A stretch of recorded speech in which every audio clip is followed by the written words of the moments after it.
एक इंटरेस्टिंग बात नोटिस की है मैंने। जब भी रिस्क वर्ड आता है, मिडिल क्लास लोग तुरंत बोलते हैं, भाई सेफ रहना ही बेटर है, रिस्क लेने की जरूरत क्या है। लेकिन वही रिस्क कुछ लोगों को ऑर्डिनरी लाइफ से उठा के एक्स्ट्रा ऑर्डिनरी सक्सेस तक पहुंचा देता है। तो सवाल यह है, मिडिल क्लास लोग रिस्क से इतना डरते क्यों हैं? क्या उन्हें अपॉर्चुनिटी नहीं मिलती, या उन्हें बचपन से कुछ ऐसा सिखाया जाता है जो उन्हें अननोइंगली सेफ जोन में ही बांध के रखता है? एक टिपिकल मिडिल क्लास घर का सीन इमेजिन करो। बेटा कॉलेज कंप्लीट करता है, उसके पास दो ऑप्शंस हैं, एक सेफ जॉब और एक रिस्की ऑप्शन जैसे बिजनेस स्टार्ट करना या कोई नया आइडिया ट्राई करना। अब घर में डिस्कशन स्टार्ट होता है। पापा बोलते हैं पहले एक स्टेबल जॉब ले लो, मम्मी बोलती हैं रिस्क लेने की क्या जरूरत है, रिलेटिव्स बोलते हैं गवर्नमेंट जॉब मिल जाए तो लाइफ सेट है।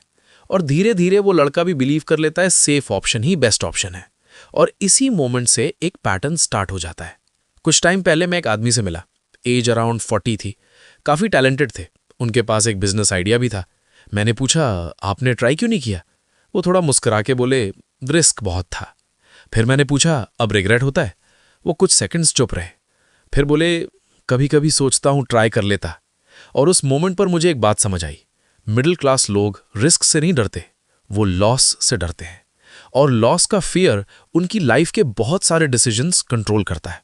मिडिल क्लास फैमिलीज में रिसोर्सेज लिमिटेड होते हैं, बैकअप कम होता है, सेविंग्स लिमिटेड होती है, इसीलिए उनके लिए हर डिसीजन इंपॉर्टेंट होता है। अगर कोई रिच इंसान बिजनेस ट्राई करता है और फेल हो जाता है तो शायद वो फिर से ट्राई कर सकता है, लेकिन मिडिल क्लास इंसान के दिमाग में एक थॉट होता है, अगर फेल हो गया तो, अगर पैसा डूब गया तो, अगर जॉब चली गई तो। ये अगर ही उन्हें रोक देता है और धीरे धीरे रिस्क लेने की हैबिट डेवलप ही नहीं होती। मिडिल क्लास लाइफ में एक और चीज होती है, responsibilities, parents, family, future security. इसीलिए लोग सेफ ऑप्शन चूज करते हैं, वो स्टेबिलिटी को प्रायोरिटी देते हैं। और सच कहूं, ये कंप्लीटली अंडरस्टैंडेबल है, क्योंकि जब रिस्पॉन्सिबिलिटी ज्यादा होती हैं तो रिस्क लेना नेचुरली डिफिकल्ट हो जाता है। लेकिन इंटरेस्टिंग बात यह है, रिच लोग भी रिस्क लेते वक्त केयरलेस नहीं होते। वो ब्लाइंड रिस्क नहीं लेते, वो कैलकुलेटेड रिस्क लेते हैं। मतलब क्या? वो पहले रिसर्च करते हैं, बैकअप प्लान बनाते हैं, लॉस को लिमिट करते हैं और फिर डिसीजन लेते हैं। इसीलिए उनके लिए रिस्क एक गैम्बल नहीं होता, एक अपॉर्चुनिटी होता है। अब एक अनकंफर्टेबल ट्रूथ सुनो, कभी कभी सेफ लाइफ भी एक रिस्क होती है। अगर कोई इंसान सिर्फ एक सैलरी पर डिपेंड करता है और कभी कुछ नया ट्राई नहीं करता तो वो भी एक रिस्क ही है, क्योंकि अगर एक दिन जॉब चली गई तो इनकम भी चली जाएगी।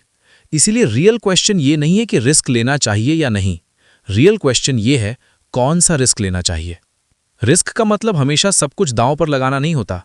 कभी कभी रिस्क का मतलब होता है नई स्किल सीखना, साइड इनकम स्टार्ट करना, थोड़ा पैसा इन्वेस्ट करना, छोटा एक्सपेरिमेंट ट्राई करना, धीरे धीरे कॉन्फिडेंस बिल्ड करना। और जब इंसान छोटे रिस्क लेना स्टार्ट करता है तो धीरे धीरे उसका माइंडसेट चेंज होने लगता है। सच ये है, रिस्क से डरना नेचुरल है, हर इंसान डरता है।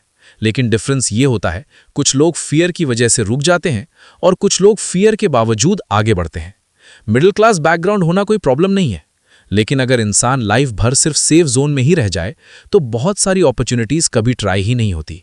और शायद सबसे बड़ा रिग्रेट भी वही होता है, वो चीजें नहीं जो हमने ट्राई की और फेल हो गए, बल्कि वो चीजें जो हमने कभी ट्राई ही नहीं की।